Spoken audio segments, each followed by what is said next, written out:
오늘 하나님께서 우리에게 허락하신 말씀은 신명기 30장 11절로 20절 말씀입니다.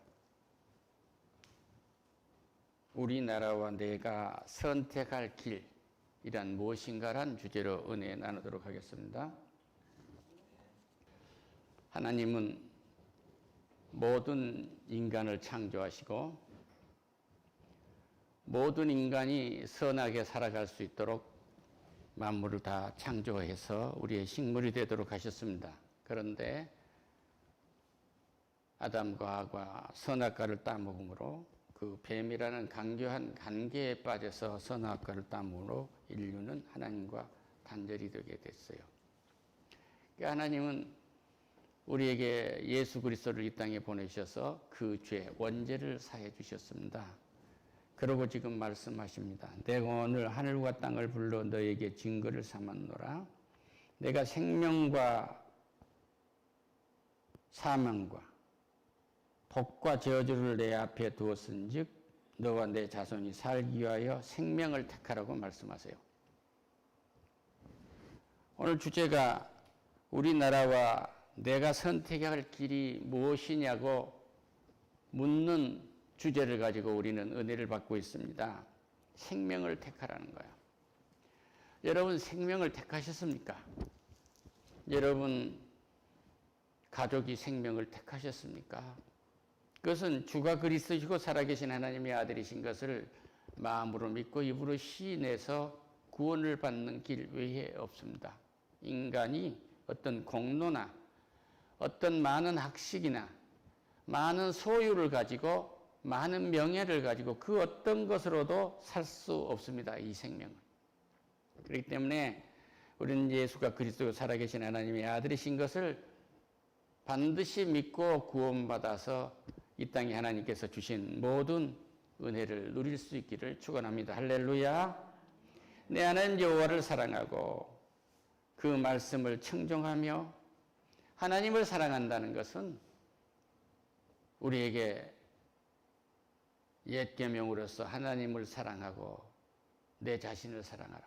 마음을 다하고 뜻을 다하고 목숨을 다해서 내 여호와 하나님을 사랑하고 내 이웃을 내 몸처럼 사랑하라는 이 계명을 우리 주께서는 내가 너희를 사랑한 것처럼 너희도 서로 사랑하라고 말씀하셨어요. 할렐루야. 우리는 이 주님의 말씀을 받아들입니다. 그래서 우리는 여호와를 사랑한다는 것은 내 이웃을 사랑하는 거예요. 내 이웃을 사랑하지 아니한 것은 여호와를 사랑할 수 있는 길에 다다르지 못한 것입니다. 그의 말씀을 청정하며 하나님의 말씀은 1.1핵도 헛된 것이 없어요. 이 말씀은 반드시 받아들여야 합니다. 이 말씀은 내게서 이루어지도록 순복해야 하는 것입니다. 또 그를 의지하라. 생명을 택해서 예수를 그리스도로 믿었으면은 그 말씀에 청종하고 그 말씀에 순종하고 그를 의지하라는 거예요. 그러니까 이것 정도는 내가 의지하지 않아도 되겠지가 아니라 인생 전체를 나를 부정하고 내가 없다고 부정하고 완전히 예수님께 의지하고 가는 그런 선택을 하는 은혜인 것입니다. 할렐루야. 그는 내 생명이요. 예수 외에 생명이 없습니다. 네 생명이 뭐냐고 묻거든 예수님입니다고 얘기하면 말씀하시면 틀림이 없습니다. 그렇게 예수가 내 생명이라고 고백하고 나면 그분이 우리의 장수, 오래 사는 생명이에요. 얼마나 이 땅에서도 100세가 어린아이처럼 그렇게 강건한 삶을 사고 영원한 생명에 이르기 때문에 우리는 이 생명을 붙들고 살아가는 선택을 이 시간에 하시기를 축원합니다. 여호와께서 내 조상 아브라함과 이삭과 야곱에게 주리라고 맹세하신 땅에서 내가 거주하리라. 아브라함에게 자기 몸에서 나온 이삭을 통해서 이제 상속을 하게 하시겠다고 하시면서 말씀하세요. 네 종에게 주는 게 아니야. 네 아들에게 줄 거야 하면서 저 별을 봐라.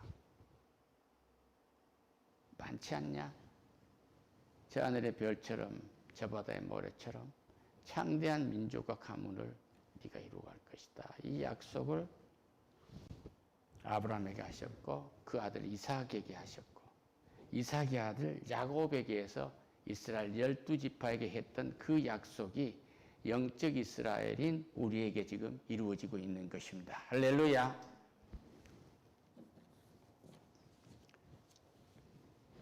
정치적으로는 그렇습니다. 이 대한민국이 일제 36년에 종살이 하는 동안에 우리는 왕이 없어졌어요. 민주주의를 공화국을 표방하고 있는 나라 중에서도 왕이 없는 나라는 미국과 우리가 대표적입니다. 건국한 이승만 대통령은 개헌국회에서 기도로 개헌을 하도록 하셨어요. 그래서 우리나라의 공식 문서 1호가 기도문입니다. 이런 은혜를 있기를 축원합니다. 할렐루야. 그리고 그분은 미국과 동맹을 했어요. 가장 하나님의 진리 위에 세워진 나라에 가장 미래가 촉망된 나라에 가장 강한 군대를 가지고 있는 나라와 동맹을 한 거예요. 그것은 미국 역사상 처음 있는 일인 거예요. 그리고 그 후에 대통령이 나타나서 중화학고업을 육성하고 산업화를 이루고 고속도로를 만들고 전쟁도 하고 이래서 이 나라가 굶지 않고 살 수 있는 기반을 닦았어요. 그러니까 뭐냐면 우리는 건국을 하나님과 함께하는 건국을 택했어요. 선택한 겁니다. 그리고 중화학고업을 육성하려면 그때의 경제이도로서는 5천만이 돼야 중화학고업을 할 수 있다고 했어요. 그런데 우리는 철광과 석유 중화학공업을 이룬 것입니다. 5천만이 못 됐는데도. 그리고 그때에 우리는 월남에 파병도 하고 거기서 얻는 고물 다 주워다가 거기에 있는 무기들 다 가지고 와서 국방을 한 거예요. 그때부터 우리는 오늘날 우리가 방산이 호황을 맞이하고 있다고 하는데 그때 기반이 다 만들어진 것입니다. 그러면 그때 그 시대에 우리의 선택은 산업적인 선택은 산업화 중공업이에요. 그것을 넘지 못한 나라들, 우리와 함께 1947년경에 독립을 했던 나라들은 지금도 밥 먹는 문제가 해결이 못 되어 있습니다. 그러니까 당시에 그 시대적인 선택이 얼마나 중요한 것을 우리는 알 수 있는 거예요. 저는 정치적인 얘기를 하려 하는 거 아닙니다. 오늘날 우리가 퍼스널 컴퓨터를 사용하고 있고 동사무에 가서 말만 하면 우리가 원하는 증서가 다 나오고 한국은행에 들어가면 각기 정부기관에 들어가면 원하는 통계 다 가져올 수 있어요. 정부와 사회를 이룬 거거든요. 문화 한류를 했습니다. 여러분 아시다시피 지금 북중미 월드컵의 개막식에 중간에 폐막식에도 다 우리 가수들이 노래합니다. 그러면 우리는 세계금융위기라는 엄청난 위기에 처해 있을 때 우리는 뭐를 했어요? 정부와 사회를 만든 거예요. 문화 한류를 한 것입니다. 그러니까 그때 당시에 때마다 이 정치 지도자가 자든지 우든지 하나님은 우리가 인류가 산업을 이뤄가고 하는 과정에서 추락하지 않고 주류에 서도록 허락하신 거예요. 이걸 감사하는 은혜가 있으시기를 축원합니다. 할렐루야. 그러면 IMF를 불러올 만큼 경제를 엉망으로 했던 사람, 그분은 그럼 뭘 하셨겠어요? 그분은요, 금융실명제라고 부동산 실명제를 했어요. 그런 분이 아니면 아직도 그건 못해요.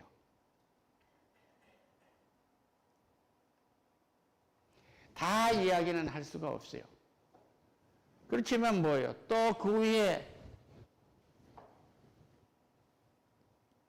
한미 FTA를 해야 되는데 그렇게 우리는 할 수 없다고 했잖아요. 그런데 했어요. 주장은 우측에서 했는데 그 일을 하는 건 좌측의 대통령이었단 말이에요. 그 시대마다 하나님은 우리에게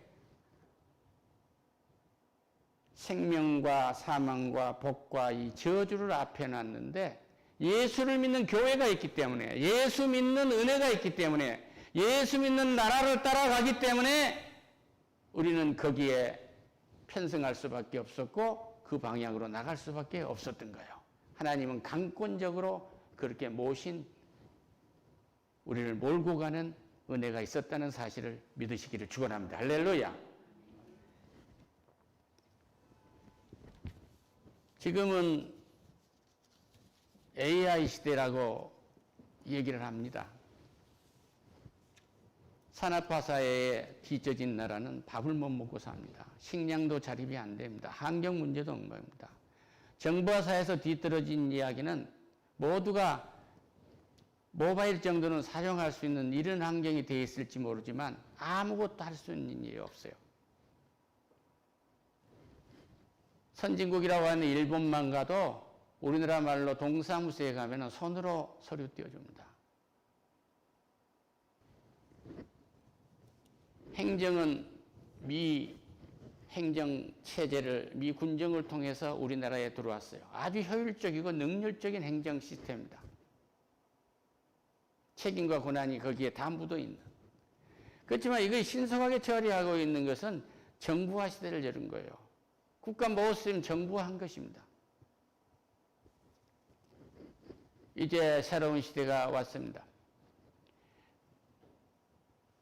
얼마 전까지만 해도 세계 1등, 우리가 세탁고 냉장고나 만들어서 팔던 데는 세계 1등 상품이 없었어요. 지금 세계 1등 상품이 얼마나 되신지 여러분 아시죠? 반도체, 조선, 배터리, 또 머지않아서 바이오도 1등이 될 것입니다. 문화 콘텐츠도 우리가 1등이 될 것입니다. 세계에서 우리만큼 K-팝을 비롯한 드라마를 만들 수 있는 감성적인 나라가 있나요? 이거 우리의 문화가 담겨 있어요.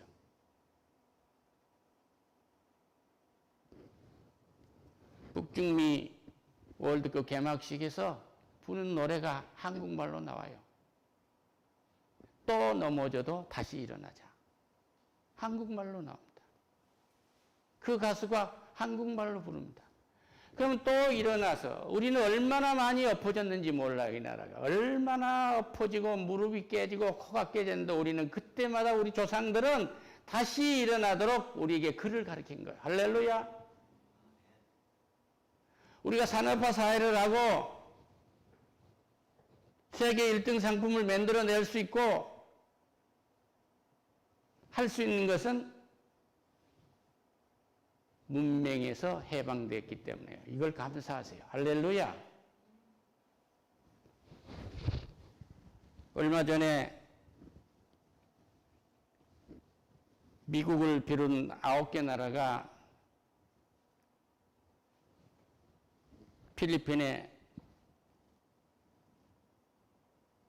물리단지를 미국이 만들 수 있고 이걸 주관할 수 있도록 팍스 슬리카 협약을 했어요. 이미 필리핀에는 미군의 9개 부대가 진을 치고 있습니다. 이 엄청난 땅에다가 ARU 물류단지를 만드는데 취해복권 지급을 하겠다는 거예요. 사실상 군사 주둔기지는 군사가 주둔은 되지만 취해복권은 안 되는 거거든요. 그럼 사실상 미국령이 되는 거예요. AI, 플랫폼, 디지털, 다가오는 이것을 우리는 택하지 못하면 우리는 추락합니다. 첫 번째 가지 못하면 안 됩니다. 반도체의 1등을 일본이 했지만 한 번 추락하니까 어려운 거예요. 이러한 것이 어찌 이 시대가 우리가 만든 시대겠습니까? 하나님이 화복을 앞에 두신 거예요. 앞에 두시고 우리는 이걸 받아들이면 되는 거예요. 할렐루야. 이 시대를 받아들이는 것입니다. 왜 필리핀이 좋을까요? 필리핀은 미국에게 모든 것을 다 개방했습니다. 미국이 나간 뒤에 그 나라가 어떻게 됐는 그 서러움은 너무나 잘 아는 것입니다. 그리고 이 나라가 되는 것은 뭐예요? 이제 필리핀은 언어 문제가 해결이 되는 거예요. 미국이 베트남을 산업화 시대에 선택을 하지 아니하고 중국을 선택한 것은 중국 사람이 글을 읽을 줄 알기 때문이었어요. 북중미 월드컵에서 또 넘어져도 다시 일어나자, 이 에마디의 외침은 한민족의 외침이에요. 이 외침은 화복을 앞에 두었는데 생명과 복과 사망과 그 하를 온 인류 앞에 놔뒀는데 우리는 생명을 택한 거예요. 죽지 않고 넘어져도 다시 일어나는 이 힘이 어디서 나오겠어요? 십자가에서 예수 그리스도는 죽임을 당하셨지만 3일 만에 부활을 하신 것입니다. 할렐루야. 이 은혜 이상 없어요. AI 시대와 플랫폼과 디지털 시대가 우리가 만들었습니까? 이건 모두가 다 보이지 않는 것, 보이는 것을 다 창조해 주신 하나님이 빛이 있으라 할 때 모든 질서 속에 다 들어있는 거예요. 할렐루야! 여기에서 우리는 우리가 만들었다고 교만하지만 않으면 하나님은 한없는 은혜와 복을 부어준다는 사실을 믿고 오늘 돌아가시기를 축원합니다. 우리가 주의해야 할 점은 여기에서 자칫 우리가 하나님을 편에 서지 아니하면, 하나님의 은혜를 누리지 아니하면 이 엄청난 시대는 다른 나라로 갈 수도 있어요. 교회는 기도해야 됩니다. 우리 지도자들이 아주 지혜로운, 아주 세상의 지혜가 아니라 하나님께서 주신 지혜를 가지고 이 시대를 이끌어갈 수 있도록 우리는 기도해야 됩니다. 이런 은혜를 가지고 오늘 돌아가시기 바랍니다. 우리 자식들은 어떻게 했어요? 이 시대에 뒤처지지 않는 AI와 플랫폼과 디지털 시대를 선도해가는 우리 아이들이 되도록 누구와 함께 선한 사마리아인처럼 이러한 하나님이 주신 은사를 가지고 불쌍한 인류를 구원하는 일에 앞장서도록기를 기도하는 여러분과 내가 되시기를 축원합니다. 할렐루야. 하나님 감사합니다. 미국은 말라카, 하르무즈, 수에즈, 파나마 운하를 비롯한 모든 길목을 경찰처럼 길을 트고 있습니다. 하나님께서 이러한 역사를 이루신 줄로 믿습니다. 이 길목이 우리 자손만대가 풍성하게 쓰는 길목이 되도록 축복해 주시옵소서. 예수님의 이름으로 기도드립니다. 아멘.